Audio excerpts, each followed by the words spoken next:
Shalom kekasih-kekasih Tuhan. Renungan pada hari ini berjudul Berjalan dengan Iman. Sebelum kita mendengarkan renungan pada saat ini, marilah kita sama-sama mengawalinya dengan berdoa. Bapa, di dalam nama Tuhan Yesus Kristus ya Roh Kudus, kami sandarkan hidup kami dalam terang kebenaran firman-Mu, agar langkah kehidupan kami tidak menyimpang dari jalan-jalan-Mu. Dalam nama Tuhan Yesus Kristus kami sambut berkat firman-Mu. Amin. Firman Tuhan pada saat ini terambil dari Ibrani 12 ayat 2. Marilah kita melakukannya dengan mata yang tertuju kepada Yesus yang memimpin kita dalam iman dan yang membawa iman kita itu kepada kesempurnaan, yang dengan mengabaikan kehinaan tekun memikul salib ganti sukacita yang disediakan bagi Dia yang sekarang duduk di sebelah kanan tahta Allah. Kekasih-kekasih Tuhan, berbicara tentang iman, banyak orang Kristen yang dengan mantap akan berkata bahwa dia percaya dengan penuh iman kepada Tuhan Yesus Kristus. Apapun juga keadaannya dan apapun juga yang terjadi padanya, dia akan berkata tetap percaya dan beriman kepada Tuhan Yesus Kristus. Namun kenyataannya, iman itu ternyata tidak semudah seperti yang terucapkan oleh mulut kita. Ketika keadaan kita dalam keadaan yang baik-baik saja, aman, nyaman, dan berkecukupan, maka dengan mudahnya kita akan berkata, bahkan berjanji kepada Tuhan untuk senantiasa setia mengikut Tuhan Yesus dalam keadaan apapun juga. Namun ketika situasi itu berubah, iman kita mulai goyah.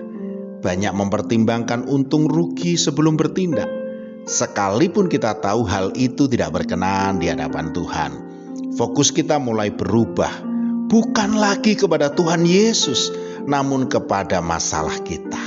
Fokus utama kita yaitu keyakinan iman yang tertuju kepada Tuhan Yesus Kristus telah terlewatkan. Padahal dalam keadaan apapun juga, Tuhan Yesus tidak pernah meninggalkan kita. Dia tidak pernah berpangku tangan. Tuhan Yesus akan senantiasa turut campur tangan dalam segala perkara, bahkan persoalan kita. Tetapi ironisnya saudaraku, kitalah yang tidak mau melibatkannya dan malah mencari kuasa di luar kuasanya Tuhan Yesus Kristus.